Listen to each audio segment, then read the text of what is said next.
Now on Eyewitness News at 6, a wild scene at the start of the Astroworld Music Festival. Y'all are crushing people! Y'all are crushing people! People knocked down and trampled as fans rush into NRG Park. Police and security guards desperately try to hold back a wave of bodies. New information shows Gloria Williams was getting thousands of dollars in government aid each month meant for her children. This was happening as her sons were living with the decaying body of their brother. And doorbell camera video posted to social media leads to the arrest of a suspected sexual predator. The shirt he was wearing helped police make the arrest. But we start here with some breaking news from Lake Conroe. Sky Eye heading to the Margaritaville Resort there again on Lake Conroe. Police are telling us they're investigating a drowning at the resort. We're working to get more information and we'll bring it to you as soon as we get it. Now to this, many of you are going to ABC13.com to read more about the alleged actions of Gloria Williams and her sons who were living with the decaying body of their brother Kendrick Lee. Prosecutors say that she was getting thousands in government aid that was meant for her children while she lived somewhere else and the boys depended on neighbors for food. ABC 13's Maya Shea has more on what happened when Williams went to court today. Well, Williams had her bond raised to more than $1.5 million. This as prosecutors detailed what the boys were living through, even as their mother got government assistance. In the meantime, her former brother and sister-in-laws are speaking out. Among those who watched Gloria Williams appear in court today for her bond hearing, Carol Towner, her former sister-in-law. He didn't father any of those children. There was none of his biological kids, and for him to take that on, and those kids were always mannered, well nourished. They were dressed nicely. Before Williams dated Brian Coulter, before Coulter was accused of killing little Kendrick Lee, before they allegedly left the boys in filth with no food nor furniture, Williams was married to Daryl Towner. They met at a local McDonald's around 2017. And until Towner died from several strokes in 2019, his relatives say the kids were loved. My brother took care of Gloria well. The family, they manable kids. He clothed them, he sheltered them, he kept food for them. The family lost touch with Gloria Williams after Towner's death, and they were shocked to find themselves outside of court, while inside, a judge raised Williams' bond today to $1.5 million. Prosecutors detailed how Williams allegedly used government assistance meant to help her kids with disabilities to rent a second apartment and furnish it. It just shows that there was some failure in the system, and that affected these children, especially with the mother failing her primary duties, which is what we're seeking answers to. Prosecutors say Williams and her boyfriend Coulter lived in the furnished apartment, while her 3 surviving sons lived in filth, along with the body of their dead brother. These details, even Williams' appointed attorney admit, are difficult to overcome. She is the mother. And I'm not going to be able, at least right now, to paint any other picture than what's going to be perceived by the public just from the basic facts of the case. As both Williams and Coulter remain behind bars, the Towner family wonders, along with all of us, how could this all happen? There's no words to express how I feel about what these kids has gone through and what they're going through now. In Houston, Maya Shea, ABC 13, Eyewitness News. Okay, you can say things got a little rough here as the gates opened before the start of Travis Scott's 3rd annual Astroworld Music Festival at NRG Park. People rushing the gates to get close to the stage.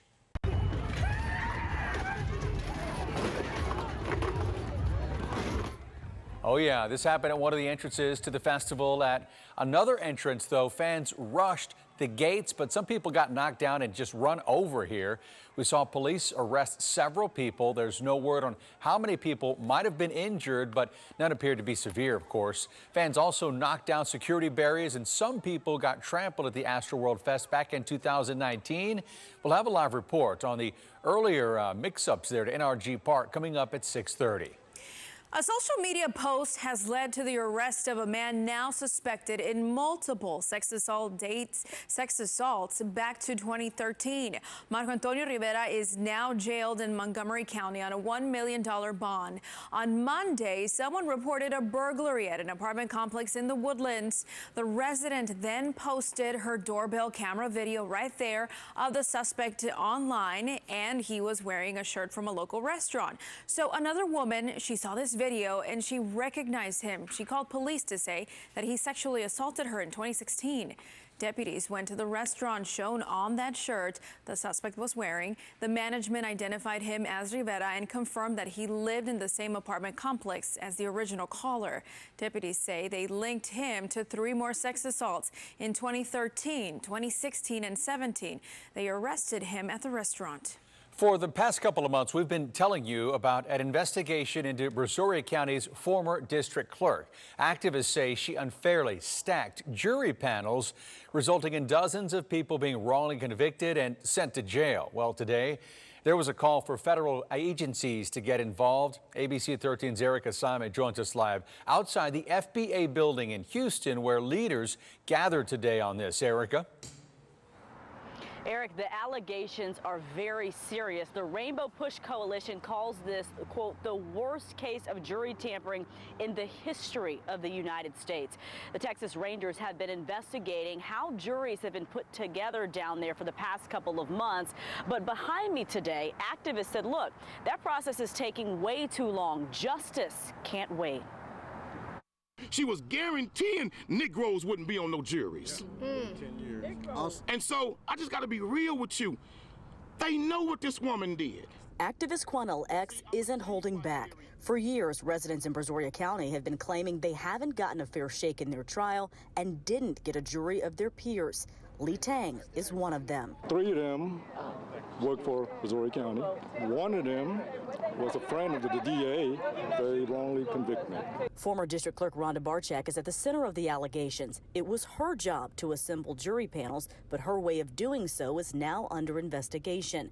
Activists say she blatantly stacked the deck and had little to no diversity. Do they really want us to believe that in 2021, somebody would go to trial with an all-white male jury?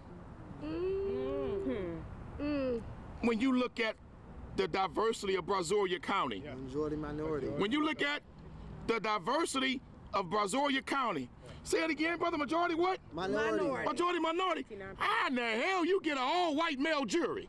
Shortly after the district clerk's office announced it was looking into irregularities in jury panels a couple of months ago, Barczyk resigned. The Texas Rangers are heading up an investigation and were estimated to be done with it by the end of October, but it's still ongoing. Jury tampering is serious threat to the proper functioning of our justice system. In a statement, Barczyk's attorney, Chip Lewis, said in part, quote, at no time during her tenure did she do anything improper. No one ever expressed any dissatisfaction or complaint about the process, as the process did not disenfranchise and potential jurors, end quote.